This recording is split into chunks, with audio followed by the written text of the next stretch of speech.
This is Making Sense of Life and Reality.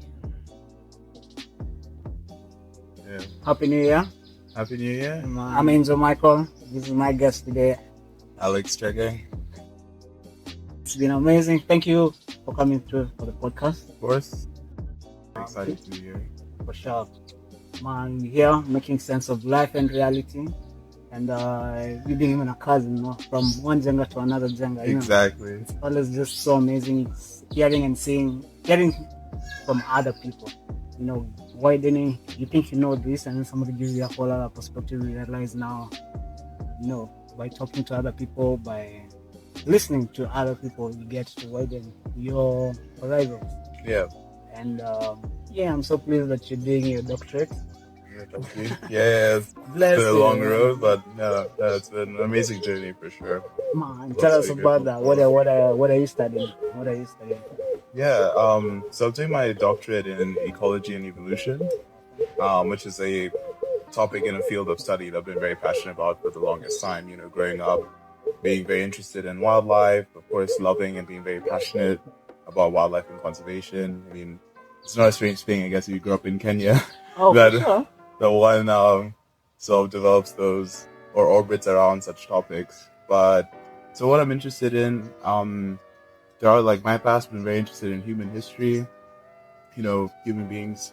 Where do we come from? What are some of the experiences that we've had as populations and as cultures?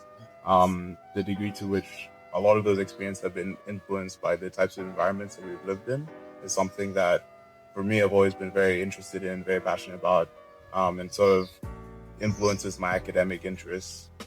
So through that, my dissertation is on the topic of the degree to which humans lived in coastal environments, and what are some of the challenges and some of the innovations that have been made of living and adapting to coastal ecosystems while they migrated and moved across the world using these types of habitats.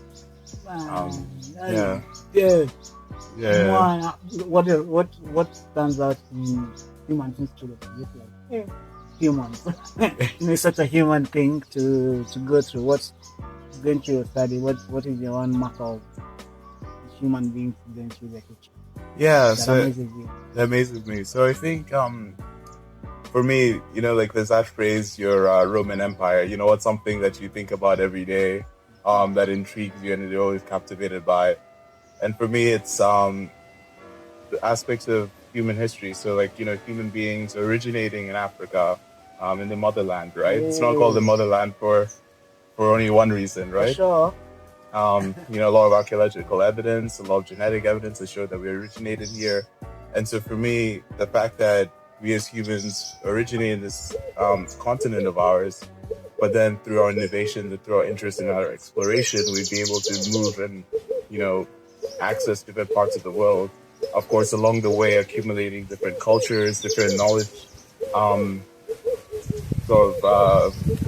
different, ways of knowing and ways of interpreting the world. Something that excites me. And surviving. Day to day. Day to day, yeah. Surviving day to day, getting your daily bread. And to me, that accumulation of how humans have survived in different environments and how through that we've accumulated culture, and all that culture has been unique. And it's all distinguishes us, as peoples from different parts of the world. And for me, that's one of the most exciting things about humans, right? Is how we're incredibly similar. Humans are not that different from each other, but so different in terms of we've had these different lineages of accumulating these different cultures over time. And that's something that interests me academically. It also interests me as a traveler, being able to travel the world, see how similar human beings are, but then also how unique we are in our expression of our culture, of our art, of our music. What do you feel as you travel? What do you feel you're showing the world about us, about Kenya? Actually, you're going to that world. What do you feel you usually take there, and what do they actually even say? Oh wow, I've never seen this. What have you gotten from that, especially being Kenyan? Especially being Kenyan. Many different kinds of experiences. I think the more you self-travel, the more you kind of resonate with your home as well.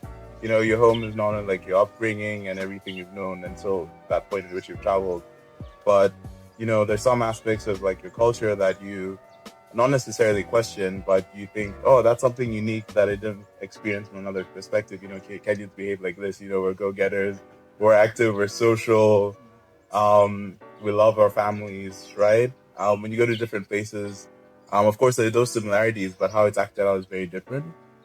And so for me, like that reflection of, you know, what makes us us, you know, I guess what makes them them is, you know, some of those considerations or so realizations that you have when you get to experience other cultures. Yeah. Actually, that thing of you think grass is greener on the other side. You do, yeah, yeah. Because again, there's always the other side. So come what may, there's always grass greener. Now is the question of where it is. Yeah. And how you come up in it, because even when we talk about family, yeah, we have our ways of expressing our family bond, and apparently other people they still do the same.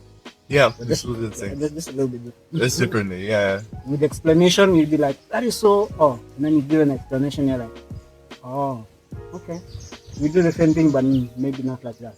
Yeah, exactly. And I don't know, it's interesting because with all the different people you meet, you just see like, how they express their family bonds. You know, some people come from very close-knit families, others don't. Sometimes that's, you know, to do with families, other times that's to do with the type of cultures that they're brought up in.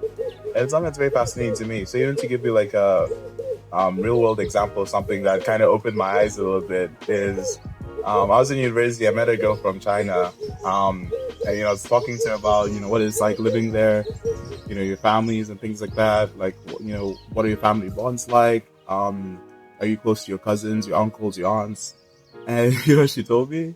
She's like, yeah, we don't have uncles and aunts. And I'm like, wait, what do you mean? It's like, yeah, so like my parents grew up in the one-child policy. So of course that means that we don't have siblings. So of course different reality, right? So of course when you now come down to like, you know, this, like, let's say third generation, which is her, it's like, yeah, we don't have uncles and aunts. You know, we have our parents and our grandparents. And to me, that's like a complete eye-opener because it's something you hear, you know, you read in geography, right? You even heard about it being said, you know, it's such a far concept.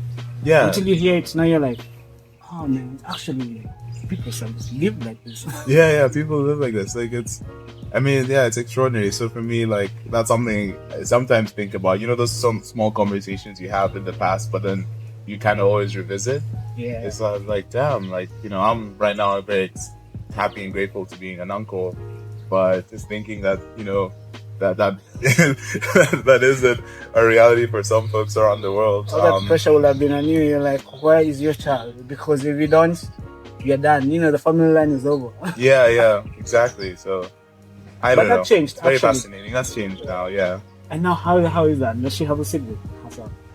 I don't think so. I guess she's about our age. So I guess probably that's not as likely for the parents, but you know, of course, that's not going to change in the generation forthcoming, since that policy's been, you know, abolished. But you know, it's something that just fascinates me, I guess. Yeah.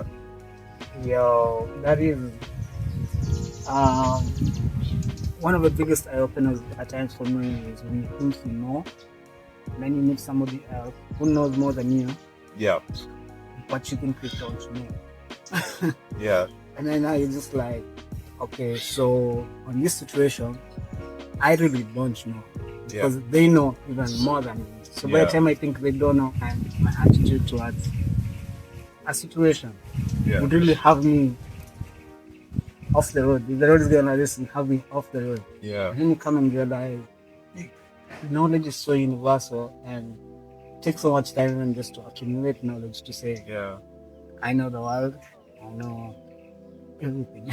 Yeah. That is really egoistic, but you come and understand where Albert Einstein said that thing of clever person is a person who comes and says, hey, yo, I don't know. Yeah. You know? Yeah, absolutely. Yeah. And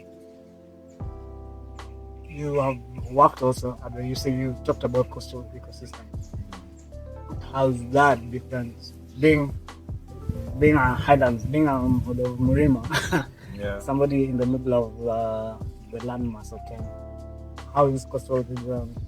How did you come to enjoy the coastal region that you be like, wow, this is the whole study that I'll get into? Did you ever feel that before, or you got to a point where you studied and you had to go now to the coastal region? Yeah. Yeah, that's an interesting question. So, I think for me, I was never particularly drawn to the coast. So, growing up, I've done like trips to Mombasa and things like that. So, been on the coast, you know what the ocean feels like. But in terms of being interested in academically, has never struck me. It kind of was like by chance, I'd met a very prolific scientist when I was at a point where I'd like finished university. I wanted to get into evolutionary biology and just looking for opportunities to explore such a topic in Kenya because, a lot of our research in Kenya tends to be very applied. People are very interested in either doing research in wildlife biology and conservation or in the health or agricultural sectors, which are all very valid and very important. But for me as an evolution biologist, because evolutionary biology is kind of like a cross-cutting biological science, everything is over-interpreted, through genetics, through ecology. I wanted to explore questions that are, somewhat theoretical, but can be very much applied in terms of the types of knowledge that are derived from it. And so in that sort of quest for finding a topic that would interest me for a number of years for a PhD, by chance I landed on the topic of exploring how humans live in coastal environments. And so how that manifested is the professor who I had met, he was Richard Leakey, right? He's a very famous paleoanthropologist from Kenya, someone who's been there, done that, who's had his influence throughout conservation, throughout human evolution, human anthropology, and even government, as well. He's someone who I just wanted to talk to and meet and understand what are the prospects for such a discipline in our country. And so through conversations with him, I landed on my dissertation topic in understanding how humans originated and lived on the coast for its anthropological relevance. And so that's how I generally ended up on this topic. And so to explore this topic, he said, at the time I was studying primate behavior, studying monkeys actually nearby in Kuru Forest, which are very interesting study subjects, because they're so similar to human beings in terms of their culture, their familial bonds, their intelligence as well, the way they navigate, novel challenges in their environment. And so exploring how primates live on the coast is something that, excited me as a primatologist at the time, and also for its, relevance for human history. And so through that sort of foundational understanding, okay, this is a very important question, how can we be able to explore it? He put me on a boat to Lamu. He had explored those islands before and had seen primates living on those islands using resources derived from marine ecosystems and, living on the coast very comfortably. And so he said, you should really study this. This is something that I've wanted to study for 30 odd years, and I've been looking for the right person to do it. And so I guess through, elements of fortune, that's how I ended up doing that. Timing. There's so much alignment in that. Alignment. Yeah, for that to happen. And so, so he put me on a boat to Kiwayu Island, which is in Lamu. It's one of the more isolated islands in Lamu, kind of very close to the Somali border. It's about 3 hours by speedboat. And so that's the island where I do my research and have a lot of close ties with the people there. And so for me, someone from Nairobi, you're not only going to the coast, but, you're going to Lamu, which is the most culturally rich and most differentiated part of the coast in terms of its, it doesn't have as much influence from development from exterior sources of globalization.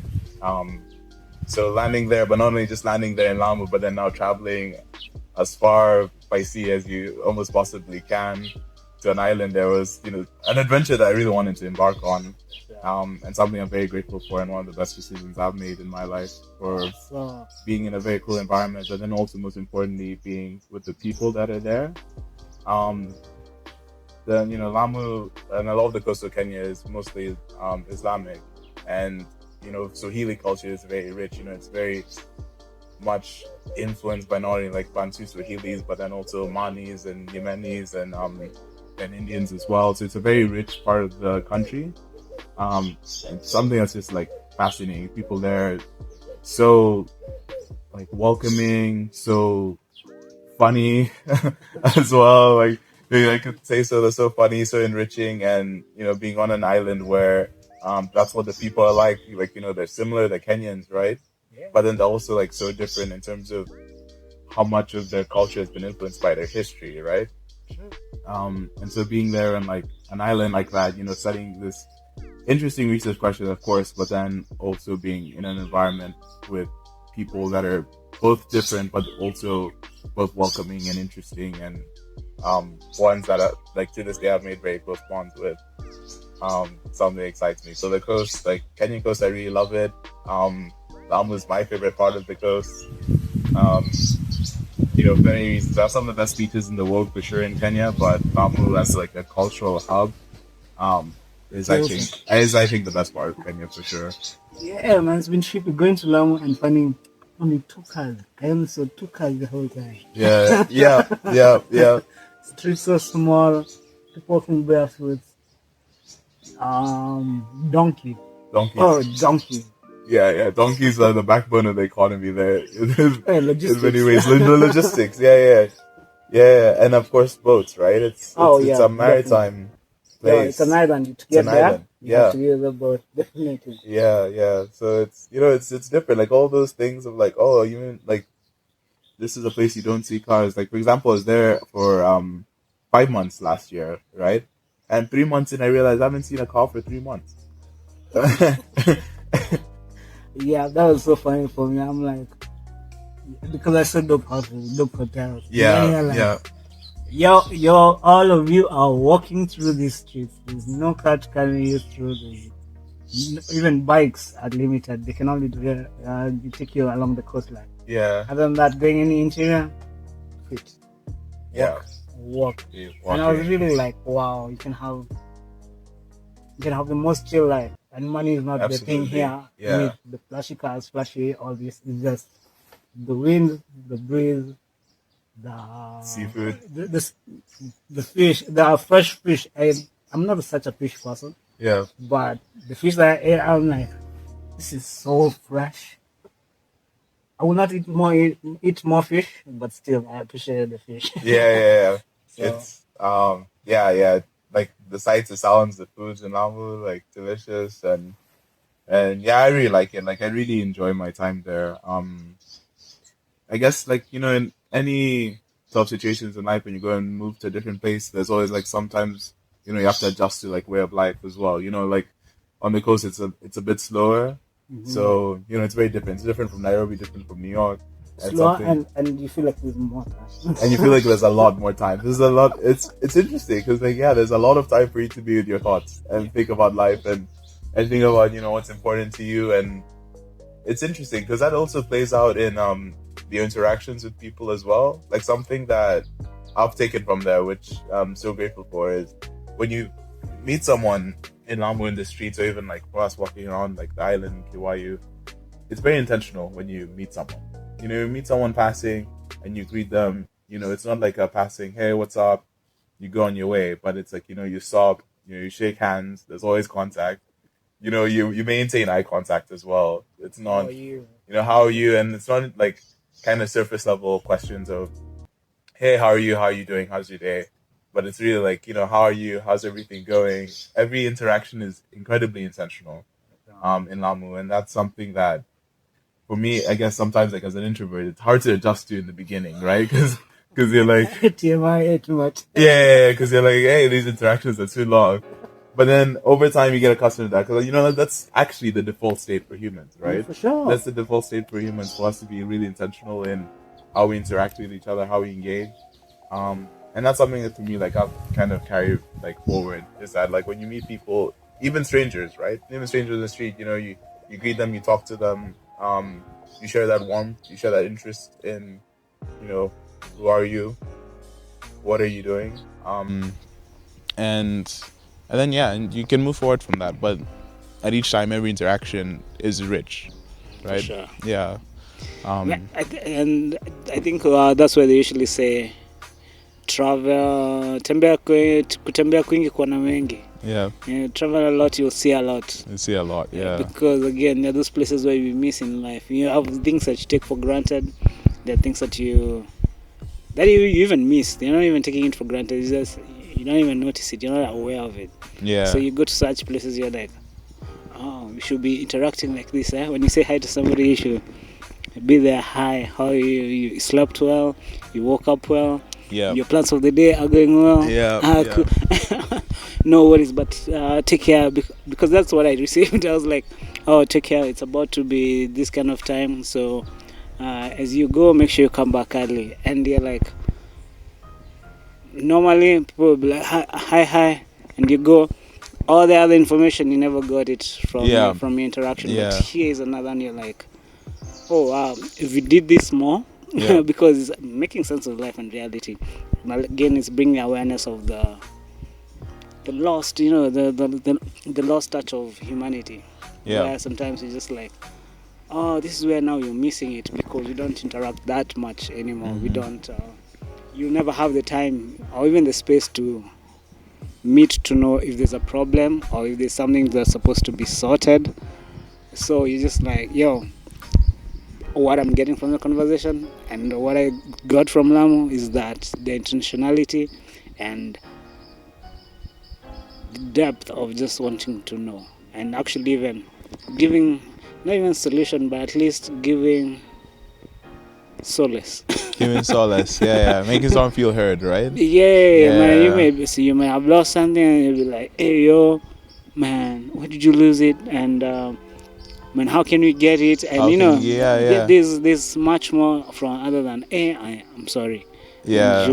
Because again, we're all busy. One human being to another being, you're like, yo, we have bills to pay, we have goals to meet, we're always on the run. We have our own personal races. Yeah. Sometimes I actually feel very honored, even like today, being able to sit down here, we all have so many things we can be doing. But again, you come back and you're like, man, it takes intentionality for people to just come and sit and be able to do one thing. Yeah. And you can imagine for the business people who are marriages or even friends, you have one goal.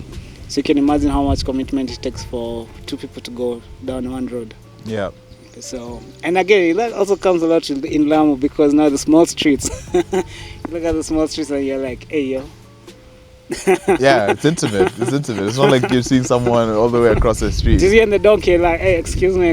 Yeah, exactly. And yeah, it's interesting because like even sometimes I realize that also plays out to the pace at which you're digesting like your day. Because like there's moments you're in like a narrow street in Lamu. I mean, I guess this is going to be a conversation about Lamu, for sure. our favorite place on earth. Sure. But like there's those moments where like you're moving down a street, like it's a bit busy, it's quite narrow, and then you see like a donkey coming either carrying bricks or carrying wood or lumber or whatever it is.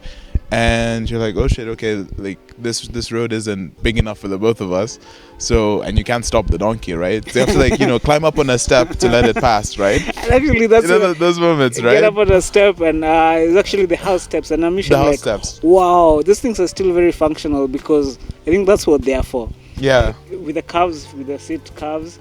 Yeah. And you're like, oh wow, you can just move aside, let things pass, and then continue to go down. Yeah. It's interesting because like when you reflect on those moments, because a lot of the time, like when you're like say running errands in Nairobi or like trying to go meet someone, you're really you're on your go mode, right? Yeah. You're moving, you're even planning a route in your head. I'm gonna go this way, then this way, this way. If there's an obstacle, you're just thinking, chap, how am I gonna solve it? Mm-hmm. But then that pacing, like in Lamu, forces you to stop. Wow. Quite literally, you're stopping in your tracks, right? You're stopping until the road is clear. And so I find sometimes, in those small actions, like in your day to day, they really influence your sort of mindset in a way that you're stopping to kind of digest everything that's happening around you, and then you move on, right? Oh, for sure. Yeah. And then again, even just with their dialect and how they say, hey, kaka, Yeah. Yeah. Tulia. Yeah. Yeah, like in your fast pace, in Nairobi fast pace, you can feel the cotton soft of Mombasa, of Lamu, of Yeah. hey yo, hey Tulia, yo, mambo vipi? Yeah. even if you want to answer quickly and go, you'll be like, kaka, hawezi kwa hivyo. Yeah. You're like, oh, hi, Yeah. and you do the whole thing. So yes, most definitely, I actually feel, yeah, your environment is very influential, Yeah. and pace, it will set the pace of how you think, how you do your stuff, Yeah, how and you you can think, feel how the you do stuff, difference just everywhere. Yeah.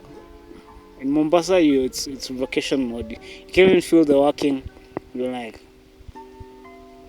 yeah, there's nothing making me to hurry like that. So you just walk in your zone. Yeah. Whereas in Nairobi, you just look outside. You're like, you can feel the fast pace of outside, and Yeah. you're like, oh, just catching up with the speed of where we are at. Yeah. Yeah. So coastal. What? So what have you? What do you feel the coastal? How do you feel they've adapted to just living the coastal life? And especially even like the primates. Yes, there's the people, but again, interestingly, because you've studied primates and you said there's one you studied Karura, Yeah. and just observation and all, and then you went down to the coast. Yeah. Because another funny thing, I actually say for Nairobi people, when you say coast and you say Mombasa, it's all one thing. And then I was looking at the map, they was going to Lamu, and I'm like, oh, there's Mtwapa, there's Mombasa Island, there's Watamu, there's Malindi, there's Lamu, and it's a whole line of different hours of traveling to these places. But now, as a Nairobian, Mombasa is just one place. Yeah. So, how have you felt the difference of even looking at the primates? What's the difference? What's the major difference? Yeah. So I would say that for any, animal adapting to a new environment, I would say like two major challenges that like it generally must solve, and we can also contextualize this in terms of humans. Right? If you think about human culture, right? For sure. What are the two things that we have to like, for now, I mean, of course, like academically speaking, there's probably a lot more things, but just to summarize, think about it as two things. When you enter a new environment, what are the two things you need to solve? The first one is food, right? Yeah. Food's important to us, it sustains us, but it's also a part of our culture, right? Any type of environment you enter, of course, it has its unique food. That's, what's available, what's abundant, what could be seasonal, etc. So like number one is food, right? That's something every animal has to solve. So like when you're on the coast, I mean, of course, it's interesting, but it's also unsurprising that all human cultures living on the coast eat seafood, right? Seafood is a very large part of their diet. It's abundance. It's abundance, yeah, it's incredibly abundant. And actually, like for, I think it's almost like 70% of the world's population lives within 100 kilometers of the coast, right? Which is like a fascinating statistic, but it also just shows that like, yeah, we've lived in these types of environments for such a long time that really the fabric of where our cities are is also nearby where the ocean is. And so, yeah, food being the first thing to solve is also that, translates to like primates, other animals living in coastal environments. So like the primates I study, they live in an island where, of course, you have, plants, foods that are available, but they also eat crabs and other marine life. So that's something I find very interesting is, okay, they're living in this new environmental context, but they're also exploiting these novel foods that they wouldn't find in any other type of environmental context. Sure. And so, of course, exploiting those types of foods comes with its own challenges, right? Unless you're a good swimmer. Hey, look at that gorilla swimming. Yeah, unless you're a good swimmer or you have like an advanced technology for how you harvest fish, right? Fishing rods, lines, nets, whatever. How else are you gonna like access this type of resource?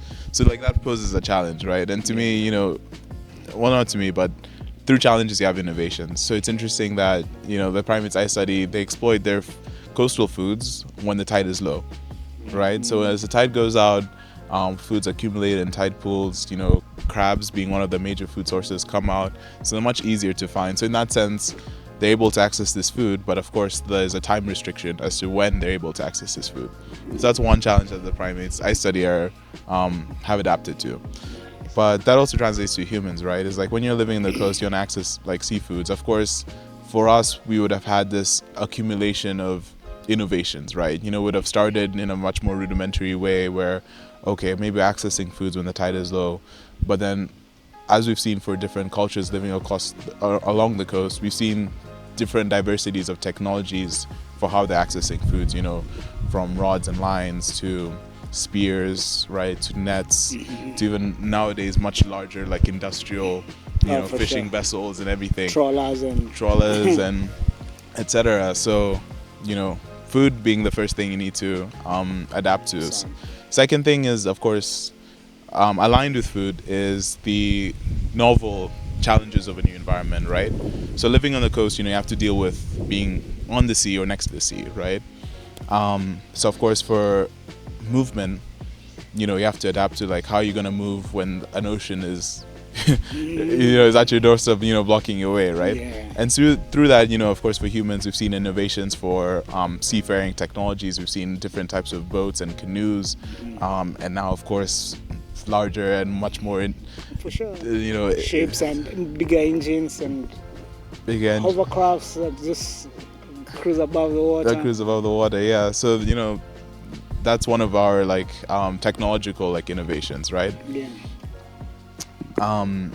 So yeah, like adapting to space, adapting to environment is something that, we would have had to do. That's something that cultures have done, right? On the topic of food, being in a location where food is available influences, the diversity of food within your culture, right? And that sort of challenge is what has led to a lot of the, I think, very delicious and very, abundant types of food that we have on the planet, right? Different cuisines, different spices that we've used, everything has been influenced by what's locally available, right? But when it comes to challenges as well, on the coast, what's the first thing that you think about or get excited to experience when you're on the coast is the heat, right? Oh yeah. I don't know, it will hit you. It'll hit you. If you thought it's only the water, you'll be like, oh, are you trying to cook me? As in, Yeah. This water here to cool me before you cook me. Yeah. Because actually it's so hot. It's so hot on the coast. For a dark person like me, for man. For a Nairobi person like me, hey man, you're like, oh, where are those fans? Where's the AC? Yeah, where's the AC? Yeah. Yeah. So, adapting to heat is the other thing, right? Mm-hmm. So, but it's interesting for me, like, just I guess exploring how like Swahili cultures and coast have like adapted to heat. It's very interesting because you have the hottest periods of the day, generally from 11 to about like 2-3 p.m. And I say this actually purely from experience because those are very difficult hours to work in if you're in Lamu and it's like 36 degrees heat. It's a very difficult time. So you find it's interesting that a lot of like, the fishermen, a lot of people that are active start their day earlier. At morning prayers at 4 or 5 a.m. They're starting the day. By the time you get to 10 o'clock, fishermen have come back. The daily bread has been caught. So the work of the day is actually done by then. So to me, that's very fascinating. It's like, when you're dealing with such intense heat, like you have to work during periods where it's much more like amenable to you, right? For sure. So that's another thing I find interesting is how schedules change, right? Oh yeah, to adapt to find your silver lining. To find your silver lining. Yeah, and schedules change, so even that also applies to the afternoons as well. Like, in the afternoon it's a bit calm in Lamu, but then actually in the evening time it's busy again. People are very active in the evening, at night. Like it's very impressive to me, but that's also how it is. And then from 9 o'clock now people start winding down to like get some rest and stuff like that. Adapting to heat and sun, your schedules change. Of course, even the different materials people use to build like their dwellings is also influenced by those considerations, right? Sure. When you're on the coast, you have makuti roofs, right, which are incredibly cooling. You have very large open windows that bring in a lot of breeze into your space. No, for sure. In some of the houses in Lamu, you have these open courtyard designs, Yeah. and that's a very big part of the architecture, but also like serves that very like utilitarian purpose of like how do we dissipate heat, right? Yeah, as an Yeah, interior yeah. designer, that amazed me. Yeah. This is such a different place because everything is ground going up. So on Yeah. the street you will even know what is what. Yeah. But again, you come and find and see small windows, and when you're in the space, you understand why the window is there. When Exactly. you're outside, you're just like, why do you have so many open spaces? Where do you have all the rooftops? People using them for chilling. Yeah. Because again, and day beds. Yeah. Because it's so hot. My Yeah. guy. Yeah, it's hot. Day beds and stone beds as well, right? Like those stone benches that outside of people's houses are, it's a very cooling place to actually just even chill out. For sure. And it's very interesting for me because even in to some degree not to some degree, but the urban planning in Lamu as well has been influenced by not blocking sea breeze as well. If when you're chilling in the streets or in some of those like nooks that you have like outside of like your house, Yeah. it's usually quite breezy, it's quite cool. The way it's designed is to not only like allow air to dissipate and for it to be quite cool and calming, but it's also that like center for why you're welcoming like people to have conversations with. Yeah. And it's interesting. So to me, like it all kind of comes down full circle. Like you're adapting to these environments, it influences your culture. Also the clothes that you wear, right? Of course, like coastal clothes are much more loose and relaxed and airy and yeah. To me, it's beautiful, and like I guess even coming full circle is why like I'm interested in human history, because like a lot of what we see in terms of our culture, our architecture, our designs, our foods, our cuisines is all of this adaptation to environment, kind of manifesting. They did not just come from anywhere. You can Yeah. say, and actually, when going back even to your study of ecology and evolution, it's that you have to look at history Yeah. to see how it's evolving. Yeah. And just for the people who don't know, what's ecology?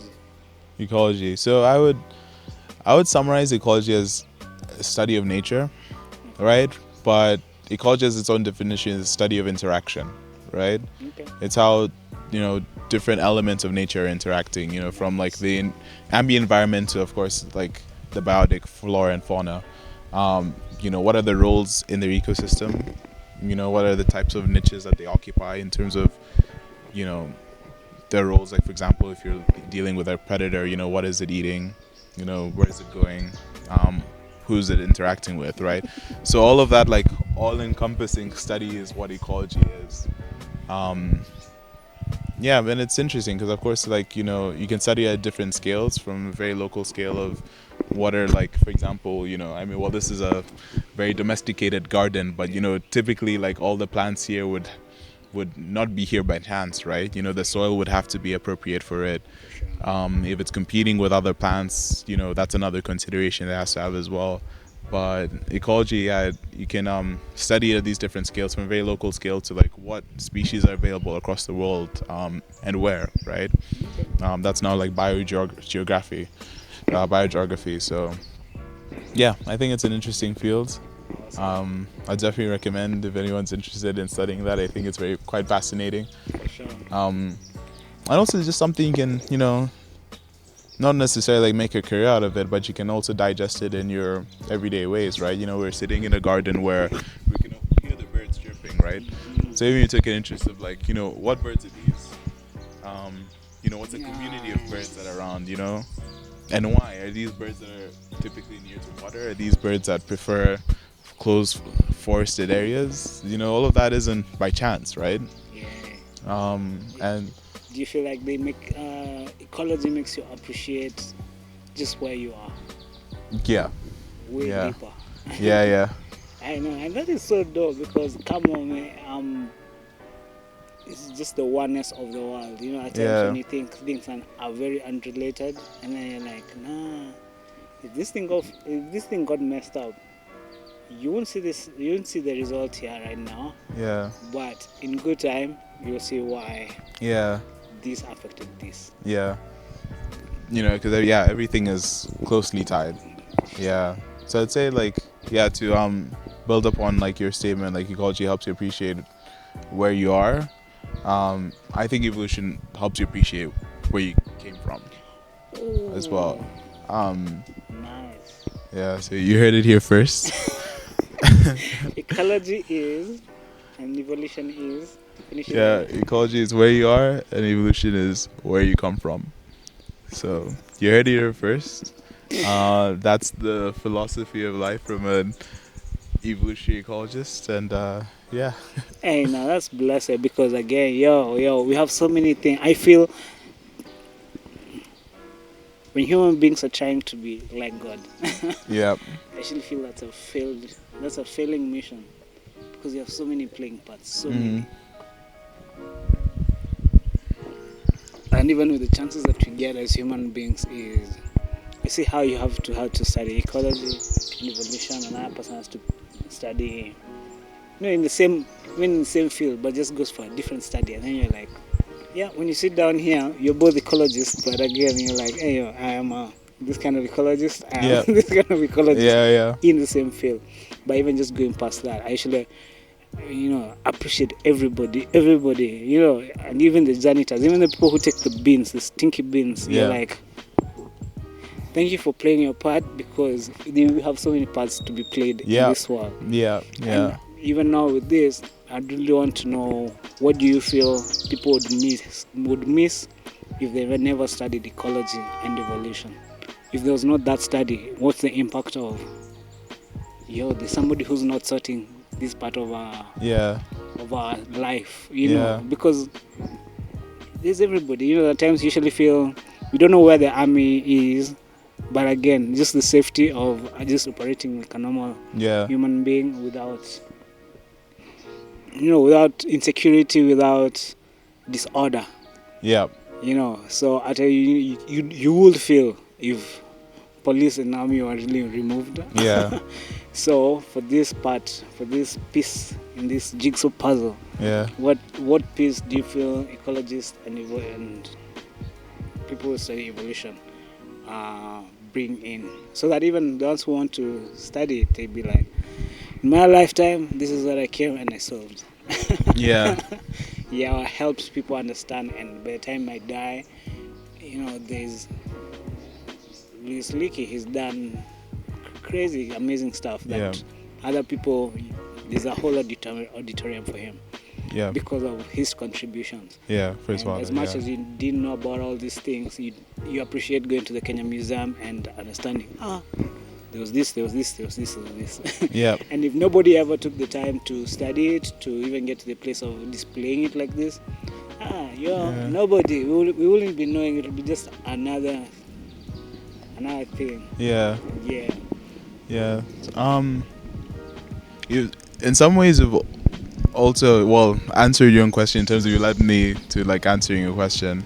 So like ecology being how each like individual plays its role in terms of the larger fabric of a community, right? Of course that mirrors human societies as well, right? Like as you just mentioned, everyone in a society has a particular roles that they play, and essentially that's what like gives economies their robustness, right? Can you imagine if Kenya was only politicians? If there was only one profession that Kenyans could do, right? Or we were all runners, right? Where would like our economy be? Where would like our social structure be, right? For sure. Every like individual, regardless of what your role is playing a very important role. And I think sometimes like a lot of the roles that individuals play go unappreciated because we're very focused on what our role is, and kind of sometimes a bit egotistic in terms of you think yours is supremely important, right? More important than any other individuals, but that's not the case, right? Like the bird is not thinking that its role is much more important than the worm, right? In terms of like, to use like an ecological analogy, right? But every single organism is playing their role. To me that mirrors societies. Every individual is playing their role. That's completely important. And we also saw that during COVID with certain like essential services being impacted, right? You're like, a lot of these things go ignored until they're gone, right? And then you realize, Tissue damn. paper, like just making sure there's tissue paper in all stalls. You really appreciate now, like, hey yo, if that truck does not get somewhere, Yeah, it'd be a crisis. it'd be a crisis. Yeah. So like, there's so many roles that individuals play, of course, in the working class. Of course, like our builders, right? The people that allow people to get where they're going at work, right? There's our essential services workers like healthcare, even our architects, right? Our lawyers, our scientists, everyone has such a fundamental role that they're playing. And I think it's great, and I think it's something that should be embraced, is that people, regardless of what you think your alignment is for a particular career, is that you go for it 100% because your role is important, right? Yeah, absolutely. I think it's important. I had another statement I was gonna say, but I think now I've just forgotten it. Don't worry, you catch it. So that you catch it again. But I've just remembered it. So like, I guess for me, like as a graduate student, being in a university, something as well that I really appreciate from universities, when you attend them, is I don't know if you've ever, had those moments where you're walking around campus and you're like, actually, let me just enter this room, just see what's going on. Like you're, of course, like you're siloed, right? You're maybe in your design, you're in your economics or in your science, but then you're just like, hey, like let me see what the physicists are doing. You just walk in, you just see their tools, their technologies, you see the things you're talking about, and then also sometimes it all humbles you a lot. I think because you realize, like universities are these institutions where every individual is at the forefront or like the frontier of new knowledge, right? Regardless of what it is, if it's design, if it's urban planning, if it's art, if it's music, whatever it is, everyone is at the forefront. And I think that's something that's generally understood in universities, is everyone is really pushing the boundaries of their field, right? And to me, that's always very exciting, like to be in a space where even though you don't understand fully what other people are doing. And I think sometimes that's the most humbling thing about when you just enter like a random lecture hall is like one time, like for example, I was at a like those like 3-minute thesis talks kind of thing where people just like describe what they're doing in like these short like buzz talks. And then I went to one and someone was studying the chemical compositions of rocks on Mars. And I was like, I didn't it's like, for me, you just say like, yeah, actually, I'm just studying monkeys. Like, after all of this, at least by now, we've had the detail of like the interest behind like a study, but then you realize that like, what I'm doing is actually probably really mundane to what someone else is doing because everyone is siloed. But then you also appreciate that like, a lot of people are really pushing the boundaries of knowledge in their worlds, in their spheres. And it's incredible. I think, for me, like to add some bias as like a scientist is that like, or as an academic is that, without people within these roles of trying to acquire new knowledge, then there'd be no new knowledge to be acquired, right? To be discovered. To be discovered, yeah. Come what may, you discover, because at times you go a long road and if you didn't get there, you'd never say you've gotten there. Yeah. So you have to discover it, and then you go through challenges, and you're like, oh, here you don't walk like that. You have to, you have to be careful with the ground. Yeah. You have to come with different shoes. You have to come with a slasher because here there's no more road. Just understanding the dynamics of just moving ahead. Come whatever road that if it's a path, and you really get to appreciate the other side, because even for me, I usually say in the 24 hours that you have in a day, you cannot be here and there at the same time. As in, even if you're cooking and cleaning at the same time, you cannot do it from the same spot. Yeah. So the time you're washing your dish, you're not cooking. When you're cooking, you're not on the dish. So it's either here or here. Yeah. So even what I get to appreciate from academics and people who study even for long, just to understand, and because you have to first understand, and then now from there you can move accordingly in the set of dynamics that you're in. Yeah. So for somebody who takes even longer in one field, you're like, hey, that guy has gone like this. So on this road, you wanted to go like this. Ask this person because they'll tell you about this whole That road, yeah. And then for somebody who's not studied that much, but again has done a couple of things, is they might understand the interaction in between them, but never the depth of one full road. So it's so amazing when people go to acquire knowledge, and I'm usually like, man, please do this, because as a people, you have so far to go. Yeah. And if you don't, they say you don't give it 100%, because especially in your part, in your role, Yeah. is you see as a society you're not going as much as we could have gone.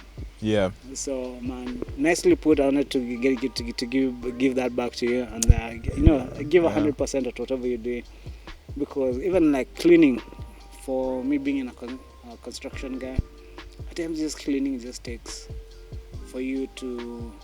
Recently we've just done some washrooms for a warehouse, and there are a couple of them, and what I was realizing is cleaning that never takes one day, it takes a couple of days, because today there's this you're dealing with, tomorrow you're dealing with this, and somebody else comes in, does some repair, goes out, you missed here because you moved here.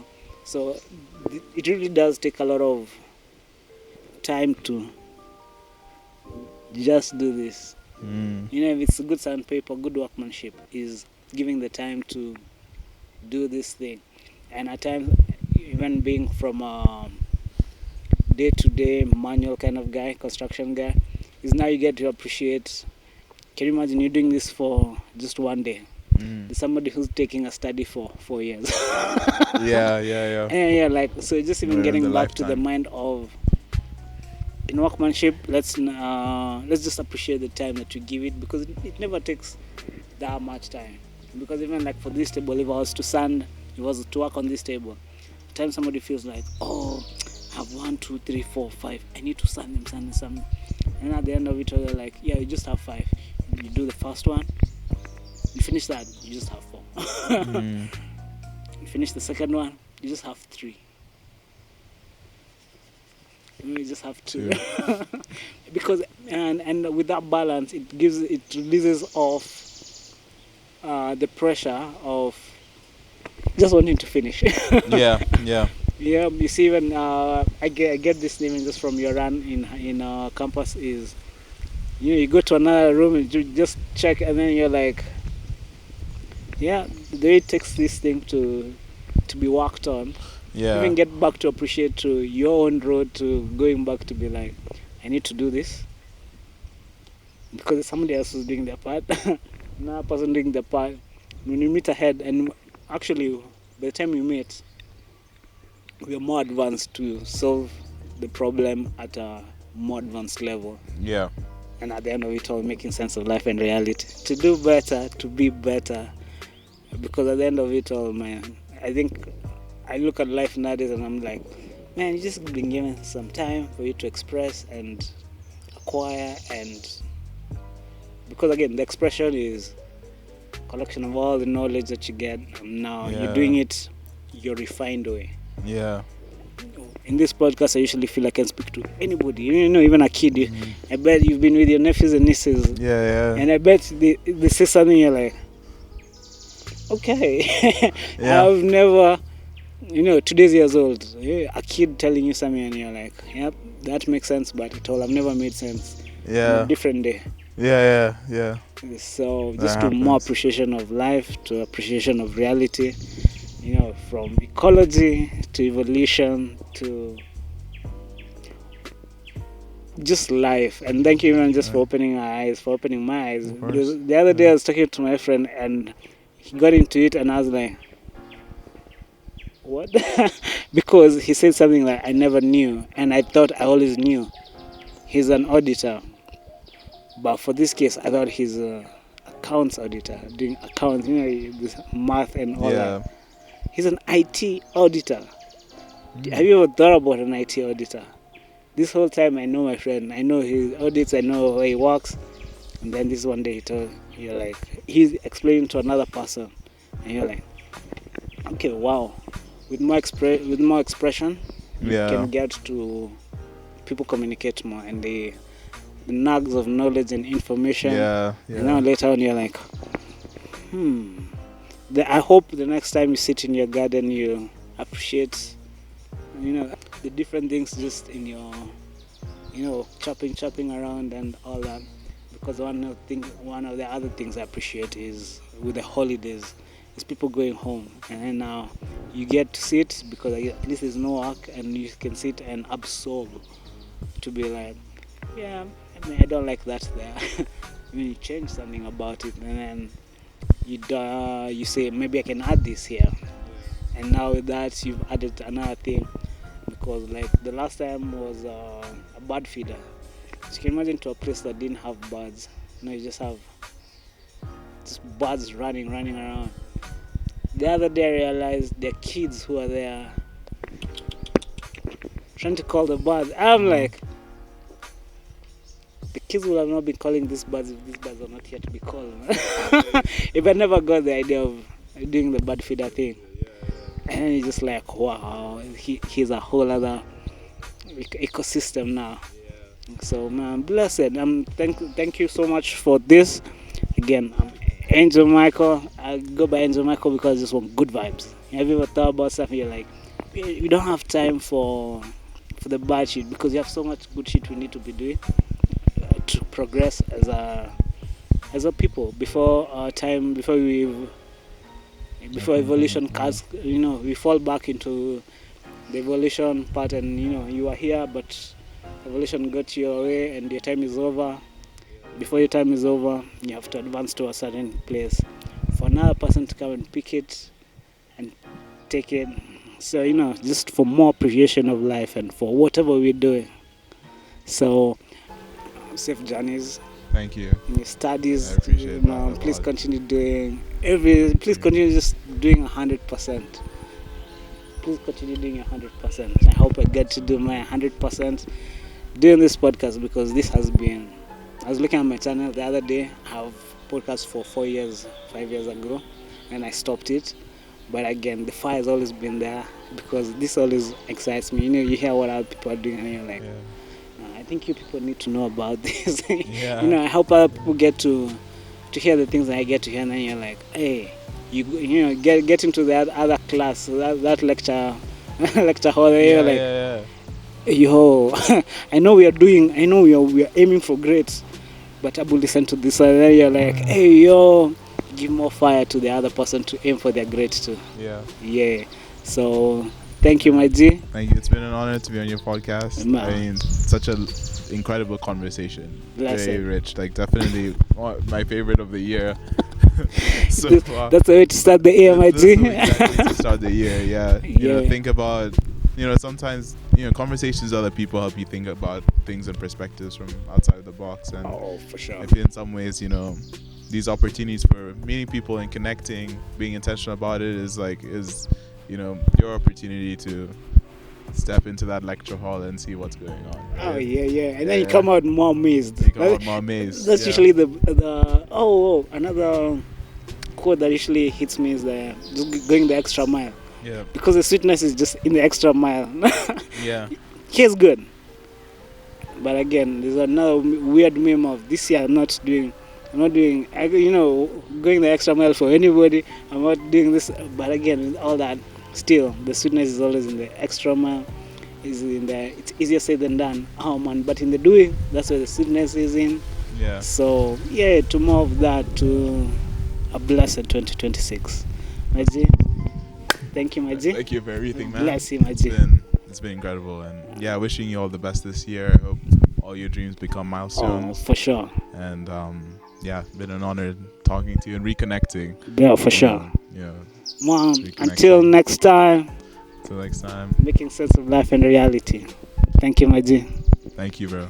This is Making Sense of Life and Reality.